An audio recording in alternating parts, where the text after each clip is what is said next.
오늘 저는 저의 목회 여정 중에서 가장 참담했던 기억을 또 함께 나누려고 하고 있습니다. 오늘 설교를 시작하면서 그런 이야기를 할 수밖에 없는데요. 서리 전도사로 파송받아서 담임 목회를 시작하고서 한 110여일 정도 지났을 무렵입니다. 저는 교회 리모델링 공사를 열심히 감당했는데요. 교회 부임하고 보니까 교회가 좀 만신창이처럼 돼 있었어요. 뭐 창문도 깨져 있었고 여러 고쳐야 될 것들이 많이 있었습니다. 그래서 그걸 하려니 뭐 돈은 없고 또 사람도 없고 그러니까 직접 할 수밖에 없었죠.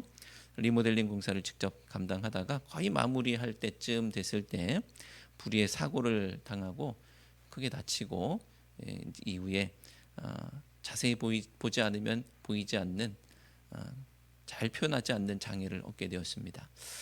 갑작스러운 사고였기 때문에 멀리 가지 못하고 동네 병원에 막 뛰어갔어요. 119 부를 겨를도 없고 또 신호 기다릴 겨를도 없이 그냥 무단횡단해서 막 달려갔습니다. 그렇게 응급실을 통해서 입원해서 수술을 받고 또 치료를 받으면서 회복하고 있던 어느 날인데요. 슬슬 병원에 며칠 있다 보면 병원 생활이 힘들고 지겨워집니다. 병원 생활 해보신 분들은 처음에는 정신없어서 잘 모르는데 며칠만 지나도 병원에서 빨리 나가고 싶은 마음이 들죠. 힘들어질 무렵에 제가 병실에 있었던 그 병상 바로 옆에 벽에 그 벽에 달력 하나가 걸려 있는 것을 보게 되었어요. 인천에서 이름만 대면 다 알 법한 아주 큰 교회 달력이 거기 걸려 있더라고요. 처음에는 별 생각 없었는데 가만히 보니까 내 집 안방과 같은 이곳, 동네 병원이니까 그 동네에 있는 작은 병원이에요. 그리고 그 동네 사람들이 거기 다 갑니다. 그러니까 이 내 집 안방과 같은 곳에 그 병원 달력도 아니고 여기하고 전혀 관계없는 저 멀리 있는 큰 교회 달력이 걸려 있으니까 제 마음속에 우리 교회 달력 걸면 좋겠다 이런 생각이 들더라고요. 우리 교회 달력 걸면 좋겠다. 그도 그럴 것이 아까 말씀드린 대로 거기는 너무나 멀고 우리 지역하고는 관계도 없어요. 그러니까 이 동네 사람들이 다니고 입원하고 또 우리 동네에 있는 병원에 우리 동네에 있는 교회에 달력이 걸리면 좋잖아요. 이해되시죠? 그런 마음 저만 드는 거 아닐 것 같은데요. 네, 그런 마음이 들었어요. 주일에 외출을 해서 예배드리고 병원에 복귀하던 어느 날 저는 생각했던 것을 결행하기로 마음을 먹었어요. 그래서 교회에서 달력을 챙겨서 병원으로 다시 복귀합니다. 자, 마침 때는 2월 초였기 때문에 달력을 걸기 딱 적당한 적기였습니다. 그렇게 달력을 바꿔서 걸었죠. 그럴 수도 있다고 저는 생각했는데 그렇게 그 일이 잊혀진 어느 날 어느덧 저는 퇴원을 해서 재활을 하고 있는데 어느 날 갑자기 교회로 전화가 걸려왔습니다. 누구에게 걸려온 전화일까요? 그 교회. 네, 그 교회 맞아요.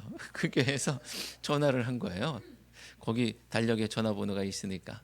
그래서 작년에 우리 교회 달력에 전화번호를 안 걸었어요. 거기 전화가 있으니까 저한테 전화를 했어요. 거기 교회로 전화가 왔더라고요. 그래서 엄밀히 말하면 그 교회라기보다는 그 교회가 병원 선교팀이 있겠죠. 병원 선교팀에 또 이쪽 지역 이 병원을 담당하고 있는 또 팀이었고 그 팀을 맡고 있는 어떤 평신도가 전화를 한 겁니다. 전화의 내용이 무엇이었느냐 하면 하도 오래돼 가지고 기억도 제대로 나지 않지만 정확한 표현을 기억나지 않지만 왜 남의 구역에 침범하느냐 이런 이야기였습니다. 그리고 전화기 너머로부터 멸시, 천대 그리고 큰 교회 교인이 가질 수 있는 우쭐한 마음, 우월감 이런 것들이 다 전해져 오는 거예요. 그리 길지 않은 통화였는데 제 심정이 얼마나 참담했었는지 제가 처음에 제가 목회 여정 중에서 가장 참담한 기억을 이야기 나누겠다라고 했는데 얼마나 참담했는지 몰라요. 갑자기 울컥하네. 자, 목회를 시작한 지 얼마 안 돼서 다친 것도 얼마나 상심이 되겠습니까? 그런데 육신이 다친 것뿐 아니라 그때 마음도 다치는 거예요. 얼마나 참담한지 이 마음이 정말 힘들고 괴로웠죠. 자, 잘 생각해 보면 이 모멸감과 참담함이 이 세상이 주는 게 아니었어요. 세상이 아니고요. 교회에서 또 똑같이 성도가 그리고 하나님의 일에 열심인 사람이 교회를 핍박한 것처럼 된 것이죠. 물론 제가 저희 교회 달력을 건 것이 엄밀히 말하면 좀 그러지 말았어야 되나 이런 생각도 물론 들지요. 그런데 또 한편으로는 아니 그 큰 교회 성도가 큰 교회 선교팀이 동네 작은 교회에서 그로 달력 걸었다고 해서 그렇게 매몰차게 해야 되나 이런 생각도 드는 것이죠. 이해할 수도 있었을 텐데 배려할 수도 있었을 텐데 그래 함께 선교하는 거지 이런 마음으로 품어줄 수도 있었을 텐데 하는 그런 마음도 드는 겁니다. 작은 교회 또 개척교회 또 시골교회는 이렇듯 세상뿐 아니라 교회와 성도들 안에서도 간혹 멸시천대의 대상이 되는 것 같기도 합니다. 이것이 바로 제가 목회하면서 가장 기억에 남는 사건 중 하나이고 가장 큰 참담함이었습니다. 근데 오늘 말씀에 보니까 오늘 말씀에도 저와 같은 기가 막힌 일을 또 참담함을 경험했을 법한 사람이 등장합니다. 38절에서 그 사람을 우리를 따르지 않는 어떤 자라고 말씀하고 있습니다. 38절 말씀을 함께 읽겠습니다. 요한이 예수께 여짜오되 선생님 우리를 따르지 않는 어떤 자가 주의 이름으로 귀신을 내쫓는 것을 우리가 보고 우리를 따르지 아니함으로 금하였나이다. 아멘. 예수님과 제자들의 대화 중에 요한이라는 제자가 얼마 전에 자신이 조치했었던 어떤 일을 갑자기 이야기합니다. 그게 갑자기 생각났던 모양이에요. 대부분 이런 경우는 저 잘했죠? 라고 하면서 칭찬받을 것을 기대하면서 하는 말입니다. 예수님 제가 며칠 전에 이런 일이 있었는데 제가 이렇게 했어요 하면서 저 잘했죠? 하면서 머리라도 쓰다듬어 주기를 원했던 모양입니다. 요한은 어떤 사람이 귀신을 내쫓는 것을 봤는데요. 그런데 자기들과 함께 다니는 무리에 있는 사람이 아닌 거예요. 무리에서 본 적이 없는 사람입니다. 그래서 하지 말라고 했다는 거예요.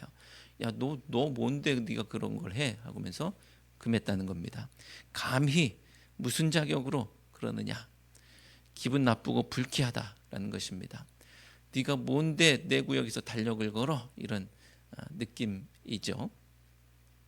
자기는 이렇게 예수님을 따라다니면서 고생하고 있는데 고생도 안 하면서 예수님의 이름의 능력을 빼먹으려고 하느냐라고 하면서 어이없다는 이야기입니다.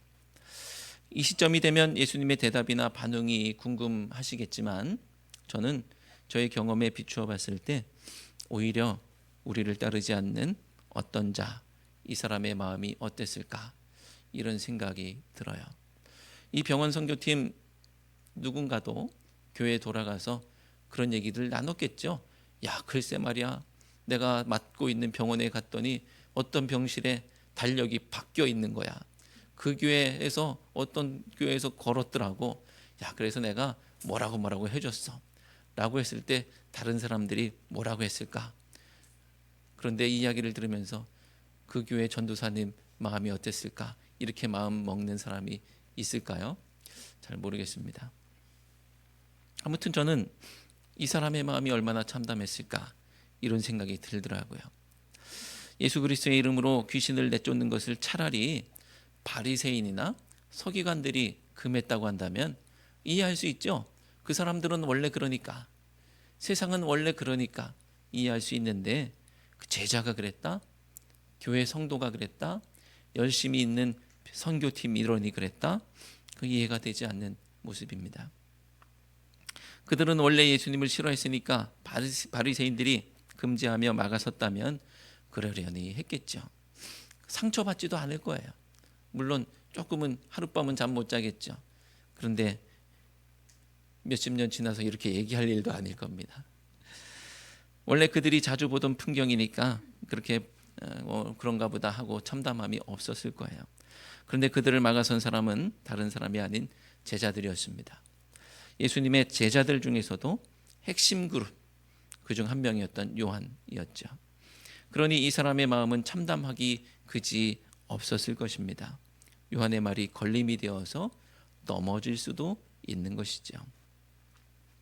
그래서 예수님은 요한의 이런 행위를 고쳐주시면서 39절에서 이런 행동을 금하지 말라고 하시고, 또 42절에서는 요한의 언행은 믿는 자를 실족하게 하는 행위라는 것을 알려주십니다. 42절 말씀을 함께 읽겠습니다.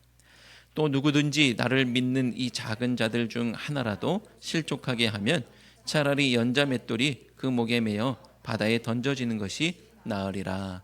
아멘. 실족이라는 단어는 단지 아우 나 기분 나빠 이런 단어가 아니에요.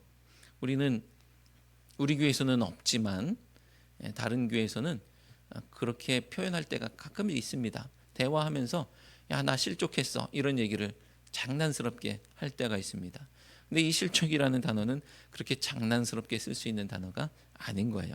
함부로 우리 교회에서는 만약에 좀 빈정이 상하더라도 또 누구 때문에 기분 나쁘더라도 그런 단어 절대로 쓰시면 안 됩니다. 아셨죠? 쓰실 분만 아멘 하지 마시고 쓰시면 안 됩니다. 교회 분위기 다 흐리는 거예요. 그런 단어 쓰시면 안 됩니다. 자, 우리는 보통 다른 사람들 때문에 기분 나빴을 때 이런 단어를 쓰지만 이거는 어마어마한 의미를 담고 있는 겁니다.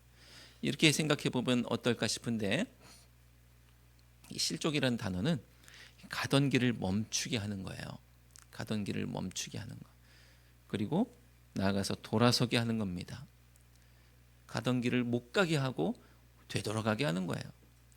하나님의 뜻대로 살아보려고 발버둥치고 교회의 일을 열심히 하려고 그렇게 노력했는데, 아니 글쎄 그 사람을 흉보고 비판하고 발걸고 막아서고 트집 잡으면 계속 할 힘을 잃게 돼요. 넘어지는 거예요. 계속 할 수가 없게 됩니다. 그리고 돌아서게 되죠. 우리를 따르지 않는 어떤 자들은 어떤 길을 가고 있었던 것일까요? 말씀을 통해서 정확하게 알 수는 없습니다. 하지만 그가 예수 그리스도의 이름으로 행하고 있는 그 모습을 통해서 그래도 그도 함께 좁은 길을 걷고 있었겠구나라고 짐작해 보는 것이죠. 하나님의 뜻대로 하나님 나라 만들며 살기 위해서 그 길을 가고 있구나. 그런데 그만 그 길을 멈추게 되는 것, 그 길에서 돌아서게 되는 것, 이것이 실족이죠. 비록 우리를 따르지 않는 어떤 자라 할지라도 그가 예수 그리스도의 이름으로 귀신을 쫓아내고 있다면 그는 바른 방향을 잘 가고 있는 것 아니겠습니까? 예수님께서 하시던 그 일을 예수 그리스도의 이름으로 그가 하고 있다면 제자라고 명명된 적이 없다고 할지라도 제자의 역할을 하고 있는 거예요. 왜 그러냐 하면 제자는 예수 그리스도의 일을 하는 거거든요. 예수 그리스도의 3대 사역을 감당하는 사람이 제자입니다. 그런데 그가 제자로 불리지 않았고 12제자에 속하지 않았지만 하지만 그는 그 일을 하고 있거든요. 그런데 옆에서 자격을 따지기 시작하고 딴지를 걸기 시작하면 그 길을 계속 걸어가는데 용기가 필요하게 되죠. 아니 주님의 일을 교회 안에서 무슨 용기를 가지고 해야 되겠습니까? 편안하게 따뜻한 마음으로 그렇게 할 수 있잖아요. 편안한 마음으로. 그런데 내가 이거 했다가는 뭐 한 소리 듣는 것 아닌가, 누구한테 뭐라고 지적받는 것 아닌가, 이렇게 해서 하면은 또 곤란하죠. 용기가 필요하면 안 되겠죠. 그 길을 계속 걸어가는데 어려움이 생기는 것입니다. 그렇게 되면 더럽고 치사해서 내가 다시는 하나 봐라, 이런 반기를 들게 되겠죠. 이게 바로 실족입니다. 하나님께서 가라 하신 길을 걷는 여정에서 나로 인해서 어떤 사람이 그 길을 포기한다면 하나님 앞에 얼마나 큰 죄입니까? 내가 누군가를 격려하고 잘 키워서 그 일을 열심히 감당하게 하지는 못할 망정, 누군가 그렇게 열심히 하고자 하는데 그 발을 걸어서 포기하게 한다면 큰 죄이죠. 그래서 예수님은 42절에서 차라리 연자맷돌이 그 목에 매여 바다에 던져지는 것이 낫겠다라고 말씀하시는 것입니다. 연자맷돌을 목에 매어서 바다에 던지는 것은 아주 잔인하고 끔찍한 일입니다. 영화에서는 조폭들이나 하는 일이죠. 예수님 당시 로마 세계에서는 사회를 혼란하게 했던 반역자들이나 부모를 죽인 자들이 받는 형벌이었습니다. 무게가 1톤에 달하는 연자맷돌을 목에 달고 바다에 던져진다면 살 수 있을까요? 이렇게 묻는 것이 오히려 바보스럽습니다. 믿는 자를 실족하게 하는 것이 그렇게 큰 죄라는 것이죠. 믿는 자를 실족하게 하는 것은 그를 연자맷돌에 매달아 바다에 던지는 것과 같은 죽이는 일입니다. 그리고 나아가서 내가 누군가 실족해 했다면 나도 꼭 그렇게 죽을 수도 있겠다라는 이야기예요. 나 말고는 안 돼. 우리 말고는 안 돼. 너희만은 안 돼. 이런 배타의 마음은 내가 못 먹어도 다른 사람이 먹는 것은 볼 수 없다. 이런 놀부심보입니다. 울타리 쳐서 자신을 높이려는 교만의 마음이죠. 그들을 그렇게 핍박했던 바리새인들과 서기관들을 오히려 닮아가는 일입니다. 결국은 죽이는 일입니다. 사랑하는 성도 여러분, 함께 가야 할 줄로 믿습니다. 참담하게 하는 일을 멈추고 죽이고 실족해 하는 일을 멈추고 살리는 길로 함께 걸어가야 할 줄로 믿습니다. 39절 40절 말씀을 함께 읽겠습니다. 예수께서 이르시되 금하지 말라. 내 이름을 의탁하여 능한 일을 행하고 즉시로 나를 비방할 자가 없느니라. 우리를 반대하지 않는 자는 우리를 위하는 자니라. 아멘. 같은 편입니다. 조금 차이 때문에 달라 이렇게 말할 게 아니에요. 예수님 말씀 보면 큰 틀에서 같이 가자 이런 말씀하시는 것 같아요. 뭐 그렇게 다른 걸 따지고 함께 있었냐 없었냐 이런 걸 따지고 그러느냐. 예수 그리스도의 이름 하나로, 예수 그리스도의 이름 하나로 다 같은 편이에요. 여러 교단이 마찬가지입니다. 감리교, 장로교, 순복음, 침례교, 성결교 등등 무슨 차이를 그렇게 만들 게 있겠습니까? 구분하지 말고 예수 그리스도 이름으로 구원받는다. 그 한 가지로 형제 자매인 거예요. 마가복음 3장에서 서기관들이 예수님을 향해서 바알세불이 집혔다. 그렇게 말하면서 귀신의 왕을 힘입어서 귀신을 쫓아낸다고 공격할 때가 있었죠. 그때 예수님께서 말씀하십니다. 스스로 분쟁하면 그 나라는 그 집은 설 수가 없고 망하느니라. 스스로 분쟁하는 모습. 아니 예수 그리스도의 이름으로 귀신을 내쫓는데 금했다고 우쭐대는 이유가 뭡니까? 아니 함께 선교하고 사역하며 나가는데 달력 걸었다고 그렇게 뭡니까? 그것이 스스로 분쟁하는 일이지요. 왜 우리 너희 구분하고 따지겠습니까? 같은 병끼리 싸우면 그 나라는 사탄의 나라가 됐든 또 하나님의 나라가 됐든 망하는 거예요. 오늘날 한국교회가 왜 세상 사람들부터 손가락질을 받습니까? 교회끼리 경쟁하고 교인끼리 싸우고 분쟁하기 때문에 그런 것 아니겠습니까? 그러지 마시기 바랍니다. 같은 편입니다. 같은 길을 걷고 있습니다. 같은 가치를 지향하고 있습니다.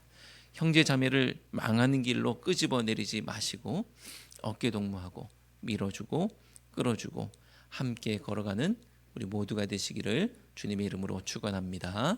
기도하겠습니다. 하나님, 세상에서 믿음으로 살고자 발버둥 치는 성도들을 핍박하는 무리들이 있습니다. 그런데 자세히 보니 오히려 교회가 또 성도가 교회를 또 성도를 핍박하는 안타까운 일들이 벌어지고 있음을 봅니다. 하나님, 성도끼리 한마음 되게 하시고 교회가 연합하게 하시고 주님의 일을 위해 힘을 모으게 하옵소서. 연대와 배려의 마음으로 사랑의 마음으로 서로를 대할 수 있는 성도 되게 하여 주옵소서. 예수 그리스도의 이름으로 기도드리옵나이다. 아멘.